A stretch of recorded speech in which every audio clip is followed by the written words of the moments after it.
Hey guys, welcome to my channel Learning Made Easy Peasy. Hey everyone, I hope you all are doing well.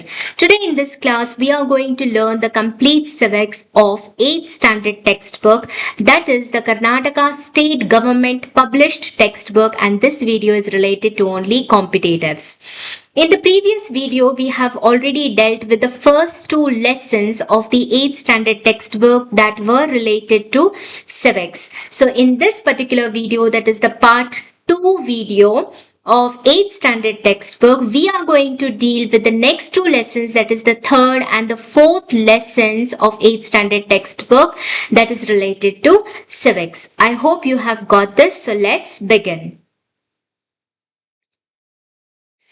The third lesson in this textbook is human rights, a very important lesson in itself, so please pay a lot of attention. Rights are the building blocks of democracy. Indeed, H.J. Lusky, a very famous writer, declares a nation can be identified through its human rights. Please remember this. Sometimes they just quote the quoting or quote the sayings of some great writer and then they ask you as to who told this. So H.J. Lusky declares that a nation can be identified through its human rights, which is indeed 100% right. Magna Carta, or the Great Agreement, is the base of the English Constitution. This is important. Please remember this. During 1215 CE, again the year is important, the King John of England broke many ancient rules and traditions. What for? To sign the Magna Carta. Why? Why did he sign the Magna Carta? Because the people revolted against the king for their rights. They were pressing on King John of England for their own rights. And that is why the king was helpless and he entered into an agreement and signed the Magna Carta, which gave human rights in 1215 CE. Please remember this and remember the year. It is very important. And the person, that is the King John of England. John Locke presented the first systematic discussion of human beings on natural rights. This is again very, very important. Who presented the first systematic discussion of human beings' natural rights? It was John Locke. Please remember this. The bloodless revolution of 1688. Well, this is also very important. See, first of all, what happened is John Locke presented the first systematic discussion of human beings' natural rights. According to him, what he thought was, according to this John Locke, the basic rights of human beings cannot be given by anyone to the individuals. Why? Because he said that every individual is born with those natural rights. That is the right to live and the right to freedom. So, this gave prominence to individual rights. As a result, the bloodless revolution of 1688 was also in support of this thought. And later, in the next year, that is in 1689, the Bill of Rights, again really important. The Bill of Rights was implemented and human rights were given the legislative guarantee for the first time. Extremely important. Please remember this. In 1689, for the first time, the Bill of Rights was implemented and the human rights were given legislative guarantee for the first time. All right. I hope this is understood. So let us move ahead. Here I have several pictures. Can you see this picture over here? This is the picture of the very famous king, that is the King John of England. And can you see this picture over here? This is the picture of King John signing the Magna Carta, a very famous picture. And this picture over here is the document of the Magna Carta of King John of 1215 AD. a really important document. And you can see this picture also over here, which says the Magna Carta cornerstone of the Constitution. Very, very important. The American independence was declared in 1787. This year is really important. 1787 American independence was declared. Like how India got independence in 1947, in the same way America too got independence in 1787. This year is to be remembered. The list of human rights were declared on 15th December 1791. Again, this year is really important. Please remember this year. The human rights were declared on 15th December 1791 and included in the American Constitution as the first amendment to the American Constitution. Again, very important. So what was the first amendment to the American Constitution? It was the inclusion of the list of human rights which were declared on 15th December 1791. This is so important. Human Rights Declaration in France took place in the year 1789. This is again important. The French Revolution also took place in the same year, that is 1789. So please remember this year. This is important. The preamble of UNO declared, "We, the people of the world, have decided to protect our future generation from the destruction of war. War has driven us to sadness twice in our lifetime." What does this mean? The First and the Second World Wars. The First and the Second World Wars they are talking about. The First World War took place from 1914 to 1918. And the Second World War took place from 1939 to 1945. And in the same year, that is in 1945, UNO came into existence and it gave the preamble saying the following. That is, "We, the people of the world, have decided to protect our future generation from the destruction of war because war has driven us to sadness twice in our lifetime." And from then on, UNO has been trying its best to not have any other war in the world. But I feel as an individual, as a sensible individual and as a citizen of a responsible country, I feel that UNO has failed in several aspects. What do you think about it? Please comment below. The UNO directed all its member countries to protect the human rights compulsorily on 10th December 1948. Again, this is important. So 10th December 1948, a formal, what you can say, a direction was given to all the member countries of the UNO to look after and to take care of all the human rights compulsorily from 10th December 1948. Again, this date is really important. 10th December 1948, UNO first gave this human rights thing to all its member countries. All right. Here we have two pictures. This is a picture of the, you can say, the logo of UNO, United Nations Organization. At present, how many countries are the member countries of UNO? This is a question to you. Please comment below the answers. Let me know the answers in the comment box. And this is a picture which I have just got from the net, which again says, "We the peoples of the United Nations determined to save succeeding generations from the scourge of war." Human rights in part 3 of the Constitution. So in the Indian Constitution also, that is in our Constitution, in the part 3 of our Constitution, the human rights are mentioned. That are mentioned from Article 12 to 35 under the fundamental rights. Originally, we had 7 fundamental rights, but by the 44th Amendment Act of the Constitution in 1978, the right to property, which was initially a fundamental right, it was taken out of the fundamental rights and included under Article 300A. So this is to be remembered as a constitutional right. So right now, this right to property is a constitutional right. Therefore, right now, that is today, we have 6 fundamental rights only.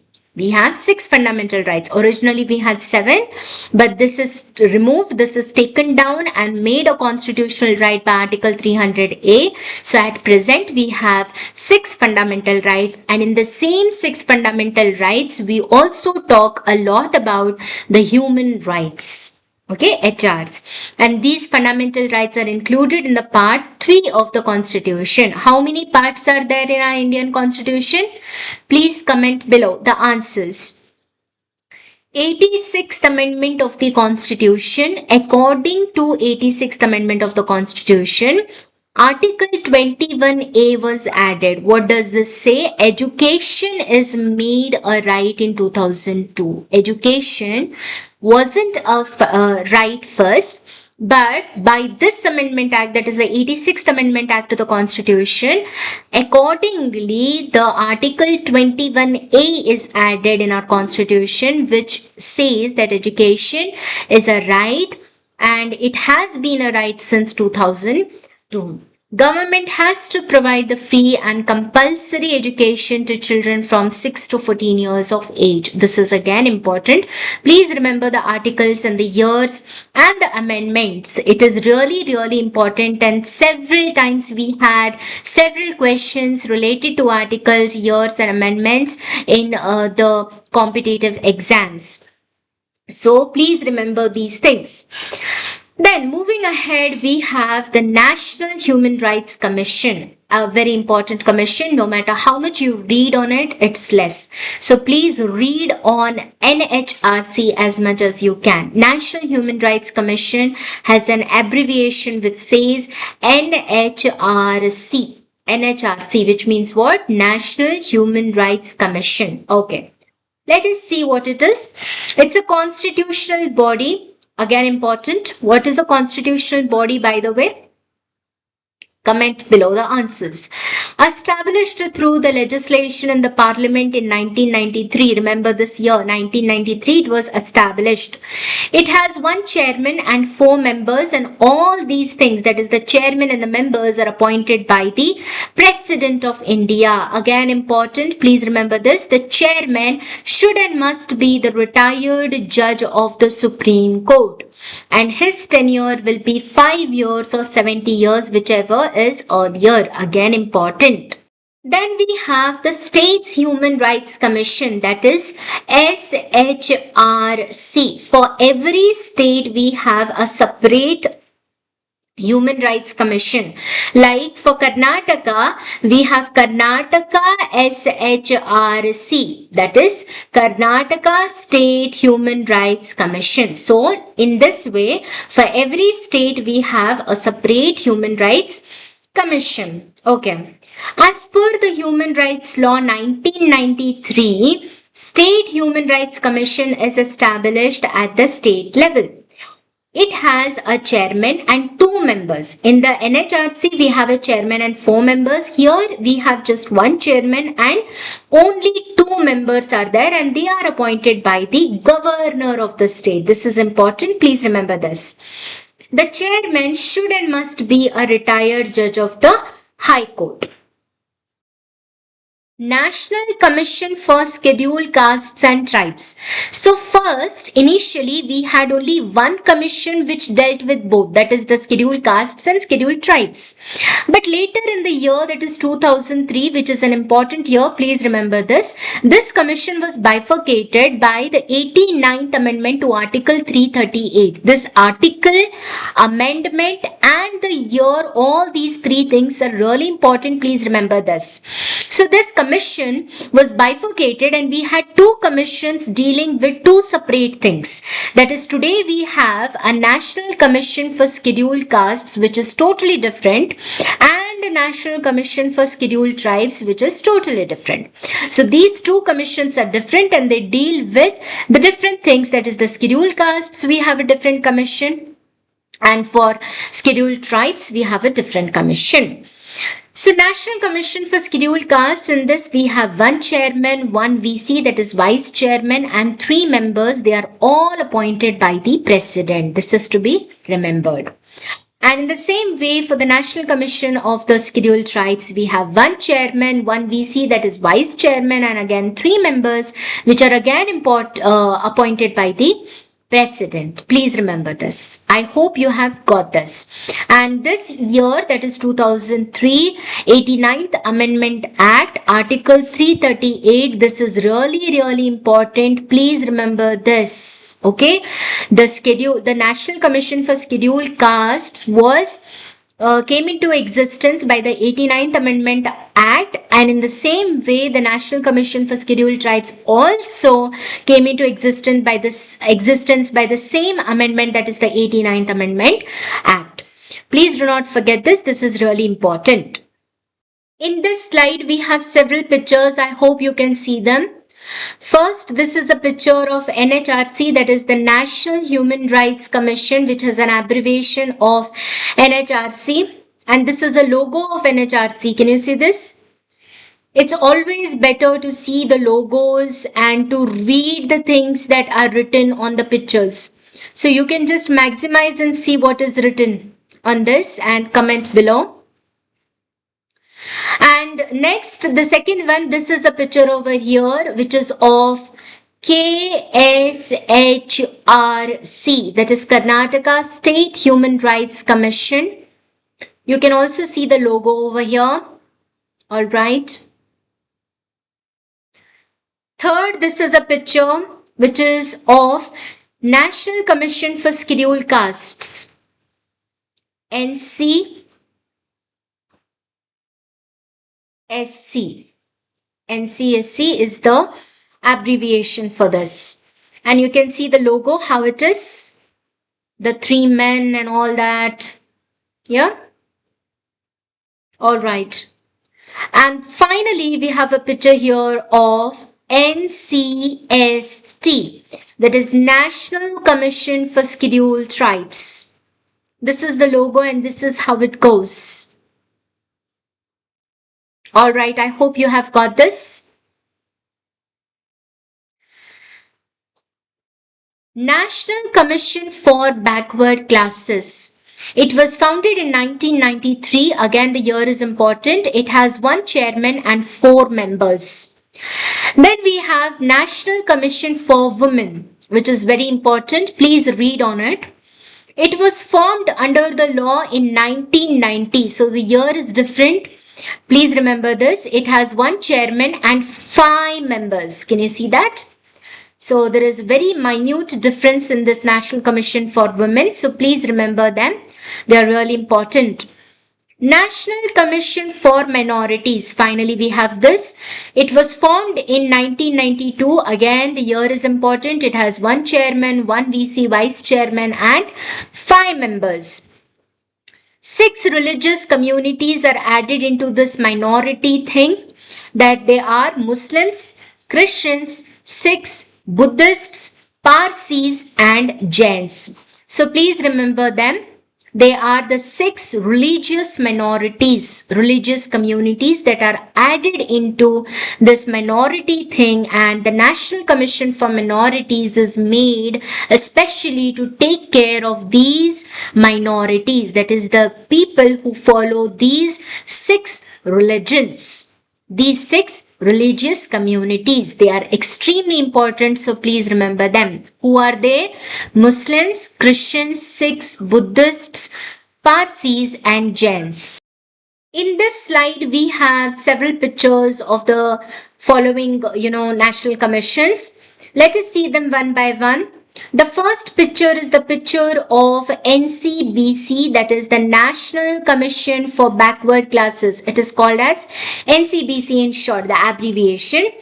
And this is the logo which says Satyameva Jayate. So this is very important. I hope you can see this. All right. The second picture is the picture of NCM, that is National Commission for Minorities. Already we have seen that there are 6 religious communities that are included in this. This is a picture that shows you the 6 religious communities. Can you tell me which picture stands for what? Well, this is a picture that stands for Christianity. This is a picture that stands for Islam, that is Muslims. What about the other 4? Please comment your answers below. And finally, the third one is the picture showing the National Commission for Women. So this is the logo of National Commission for Women.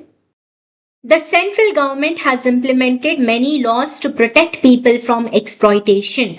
There is no doubt that the central government has implemented numerous laws to protect people from exploitation. However, I have mentioned only few laws over here. Let us see them one by one. Very little or less information is given to you in your textbook, but whatever information is given in the textbook is added in the video. All right. The years are very important, so please remember the years. Let us see them one by one. First is the Minimum Wages Act, which was implemented in 1948. Okay, 1948, the year is important. Minimum Wages Act, 1948. Then second is the Prevention of Unethical Activities Act, 1956. It was implemented in. Again, the year is important. Prevention of Unethical Activities Act, 1956. Please remember the law as well as the year.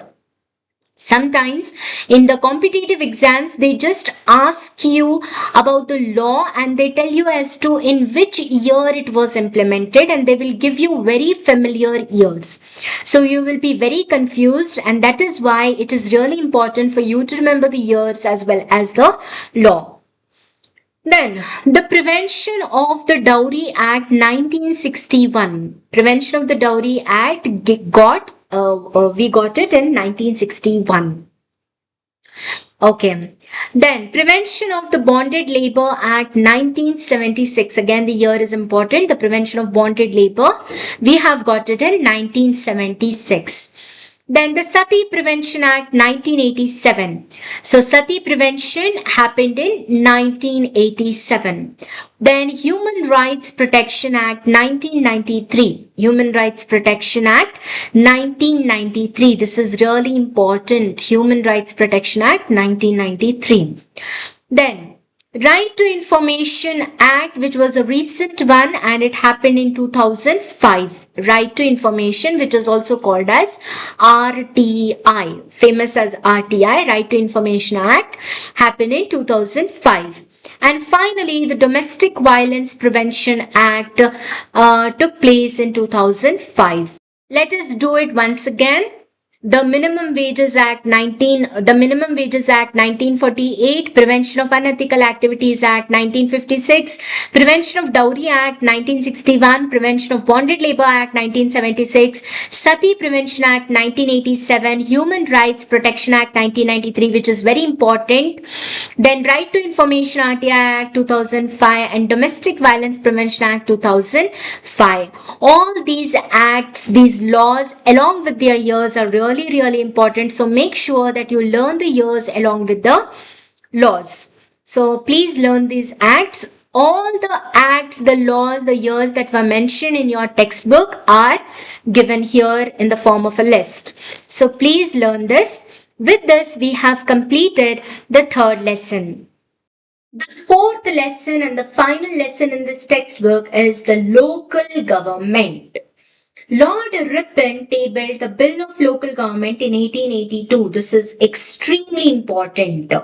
Who? Lord Ripon. What he did? He tabled a bill on local government for the first time in the year 1882. The person, the thing, and the year. All these three things are important. So please remember this. Lord Ripon is considered as the father of the local government in India. Extremely important.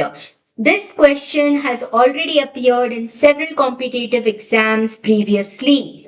Who is called as the father of the local government in India? It is none other than Lord Ripon. So please remember his name. Then 73rd and 74th Constitutional Amendment Acts. This happened in 1993. Again, the year is important. See, according to the 73rd Constitutional Amendment Act, in the Schedule 9 of our Constitution, Article 243 to Article 243O, these articles completely deal with the Panchayat Raj system in detail. So this is important. The Constitutional Amendment Act, the schedule, the articles, and what it deals with. All these things are really important. So please remember this. Then, 74th Amendment Act, according to this, we had a schedule, different schedule, that is the 9A, and in this particular schedule, articles right from 243P to 243ZG deals with civic administration in detail. So this Amendment Act provided constitutional status to civic administration. This is extremely important. Again, here the Amendment Act, the schedule, the articles, and what it deals with.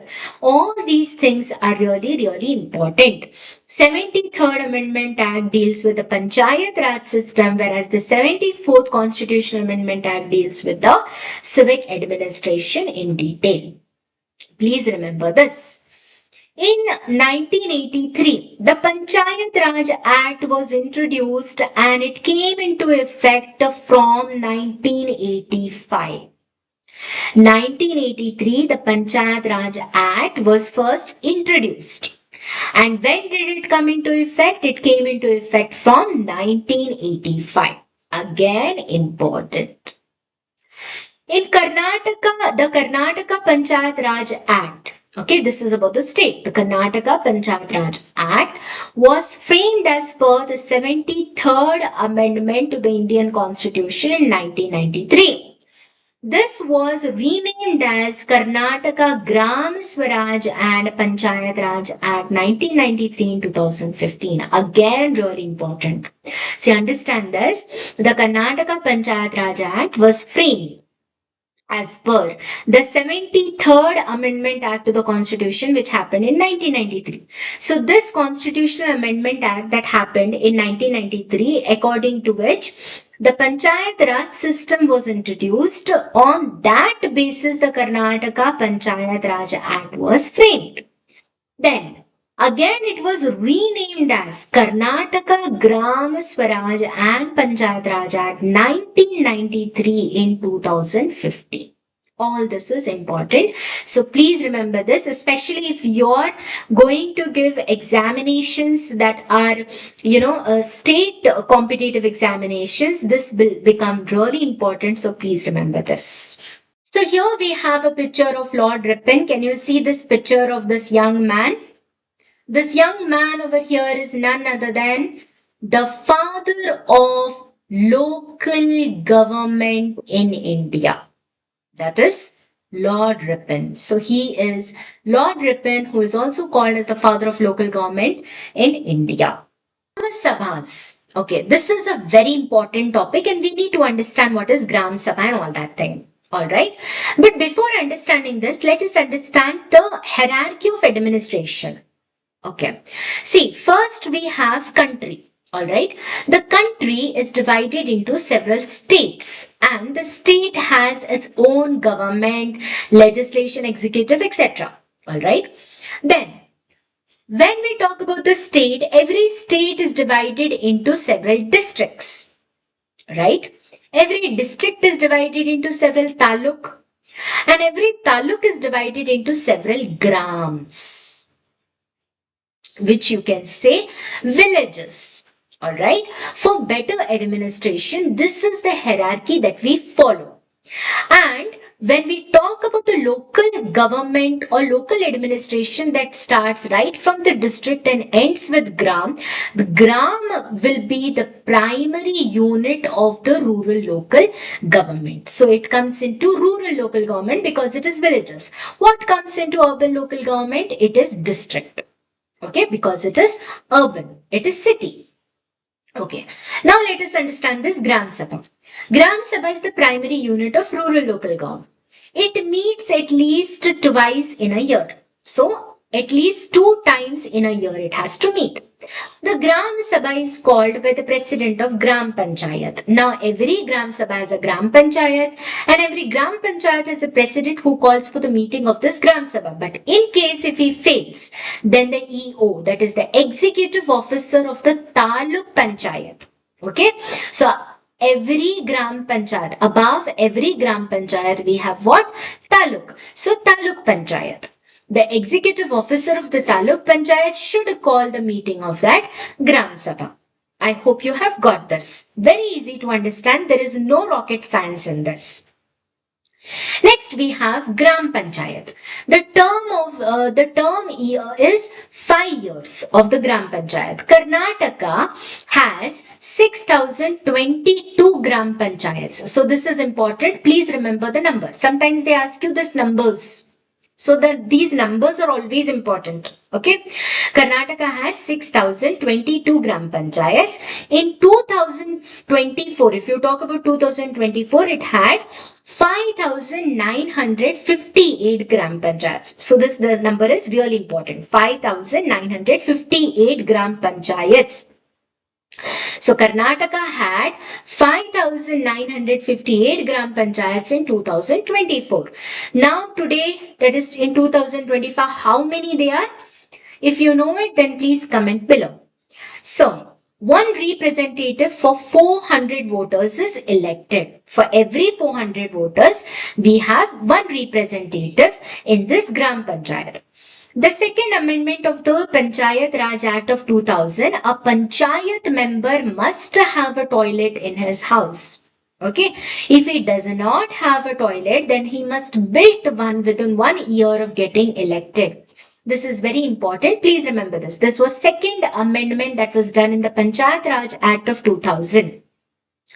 Then the Gram Panchayat has to meet at least once in 2 months. So every 2 months they have to meet at least once. Then the Panchayat Development Officer, which is PDO, is the executive head of the Gram Panchayat. This is really important. Panchayat Development Officer, who is also called as PDO in short, is the executive head of the Gram Panchayat. This is important. Taluk Panchayat. One elected representative for every 12,500 to 15,000 voters. So here you can see the number has increased, right? It is 12,500 to 15,000 voters. It was quite less in the Gram Panchayat. So the minute you start going down in the administration, the number of the voters decreases, whereas the minute you start going up, the number of the voters increases. So here in the Taluk Panchayat, for every 12,500 to 15,000 voters, you have one elected representatives. It is nothing but just the common sense. Alright. The term of the Taluk Panchayat members is 5 years. This is again important. They have to meet at least once in 2 months. Again, once in 2 months. Same thing as the Gram Panchayat. Zilla Panchayat. Earlier, they were called district boards. What they were called? They were called as district boards. Please remember this. Their term is 5 years. Meet at least once in 2 months. Again, the same thing. The president of the Zilla Panchayat is called Zilla Adhyaksha. Okay, again, this is important. Please remember this. The president of Zilla Panchayat is called as Zilla Adhyaksha. A separate election commission is constituted at the state level to conduct elections to the local bodies as per Panchayat Raj Act 1993.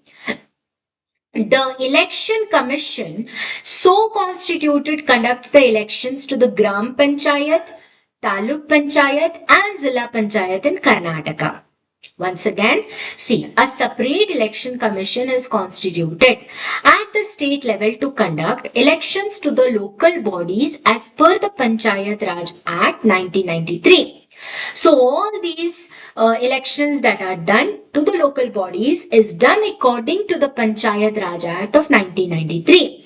The election commission so constituted conducts the elections to the Gram Panchayat, the Taluk Panchayat and the Zilla Panchayat in Karnataka. I hope you have got this. Urban local bodies or urban local self-government. In the urban local bodies or urban local self-government, we have 3 types. Which are those? First is the city corporation, that is Mahanagar Palike, major cities. This is for the major cities. Then the second one is the town or the city municipality. These are for the small towns or for the decent cities. Then we have the cantonment areas. This is the area that comes under defense. Alright, I hope you have understood this. Very easy to understand and remember. Urban local bodies or the urban local self-government is divided into three types. One is the city corporation, that is Mahanagar Palike. This is for the major cities like Mumbai, like Bengaluru, like Surat, like Kolkata. Alright, so such major cities. Then we have town and city municipalities for the towns and cities. Like the small towns and the small cities, like you have Bijapur, a city, then you have Belagavi, a city, so like that. Then you have the cantonment areas. These are the different areas which are under defense. Then moving ahead, we have town municipalities or municipal corporation. Town municipalities or municipal corporation, let us understand about them. An urban area is a town or a city. Alright. Then for town you have a town municipality and for city you have a city municipality. Elected representatives are called as councillors. This is important. Please remember this. In town municipality, the number of councillors are between 23 and 27. Whereas in the city municipality, the number of councillors are a little more. That is from 31 to 37. The term of urban local bodies is 5 years. Again important, please remember this.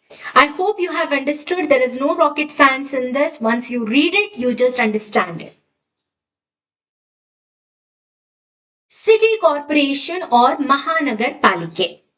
Constituted as per Karnataka Municipal Corporation Act of 1976. This year is important. Karnataka Municipal Corporation Act of 1976. So this Mahanagar Palike or City Corporation, this is constituted as per this act. Members are called as corporators. Again important, please remember this. Number of corporators should not be less than 30 and should not be more than 100. Again important. In Karnataka, if we talk about our own state, in our Karnataka, we have 10 city corporations and one Bruhat Mahanagar Palike. So which are these 10 city corporations in our Karnataka? They are seen. Mysuru, Hubli Dharwad, Bellari, Belagavi, Kalaburgi. Kalaburgi means Gulbarga, Davangere, Mangaluru, Shivamoga, Tumukuru, Vijaypura. Vijaypura means what? Bijapur. Alright. So these are the 10 city corporations that are there in Karnataka at present. Once again we will do it. See, first is Mysuru, then Hubli Dharwad, Bellari, Belagavi, Kalaburgi, Davangere, Mangaluru, Shivamoga, Tumkuru and Vijaypura. So these are the 10 city corporations that are there in our Karnataka. And we have one Bruhat Mahanagar Palike, I said. That is Bengaluru City Corporation is called as Bruhat Bengaluru Mahanagar Palike. In short, BBMP. So there are 198 corporators in this BBMP. Alright, 198 corporators in this BBMP. This is important. Please remember this. City is divided into ward. Every city is then divided into a ward. One corporator is elected from each ward. Okay, every city is divided into a ward. And for every ward, you have one corporator. The term of the corporators is 5 years. Again important, please remember this. Mayor and deputy mayor, these are the leaders of corporation. Mayor and deputy mayor, they are the leaders of the corporation. Their term is just 1 year. Again important, please remember this. Commissioner is the real executive of the city corporation and his term is 3 years. Again, very, very important. Who is the real executive of the city corporation? It is the commissioner, which you call as DC also. And his term is 3 years. Finally, here this is a picture of the Bruhat Bengaluru Mahanagar Palike office, which is situated in the city of Bangalore. With this, we have completed the fourth lesson or the final lesson of the civics part of the 8th standard textbook. I hope you enjoyed this session. Thank you for watching. Please do like, comment, share, subscribe to my channel, and don't forget to press the bell icon. Thank you.